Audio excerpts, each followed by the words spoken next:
Henry Box Brown.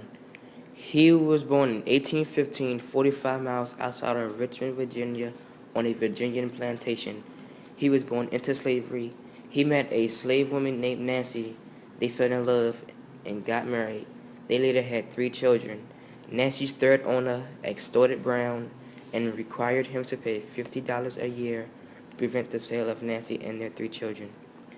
One day, Henry came home to find his house empty. He found that his family had been sold. He was determined to escape his miserable life on a Virginian plantation. He had a friend make him a small box. He was put in a wagon on a rough trip to Philadelphia. When he got to his destination, he was let out of the box and he became a celebrity. He gave details on how he escaped. Eliza on ice. This is the story of Eliza Harris, a slave who escaped. Eliza Harris was an escaped slave living in Dover, Kentucky, 10 miles away from the Ohio River. She was born on October 10, 1838. Eliza didn't want to be a slave anymore. She ran away from her slavery a long time with her small grandchild. She got caught by her slave masters and dogs. They chased her all the way to the ice. Eliza escaped across the ice, each ice floe at a time. She desperately went across the ice, tripping and falling. She had dogs chasing her, and she was trying to get across the ice safely. A man named Chance Shaw rescued Eliza from the hands of an angry master. Chance Shaw sent her to Levi's Coffin in Newport, stayed there for 7 days. Afterwards, he sent her to near Greensville, from there to Sandusky, Ohio.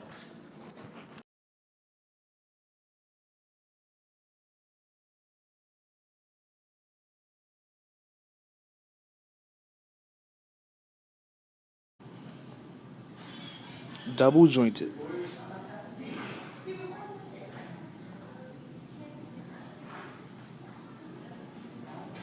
Lewis Williams was an escaped Kentucky slave who fled to Cincinnati to his freedom. Escaped as a young child, he stayed in Cincinnati for years to come. He fled to Cincinnati to make a whole new life for himself.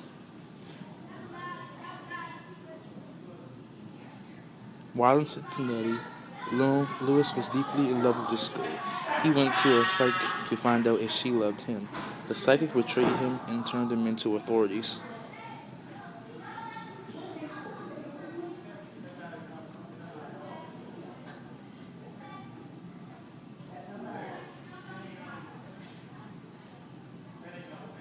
Williams was arrested. Luckily, Reverend Troy knew a man that looked exactly like Williams.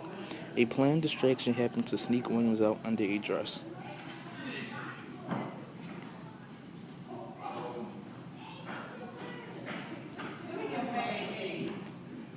Later, Williams borrowed one of Reverend Troy's daughter's petticoats in the barn to escape and get past the policeman to his freedom again.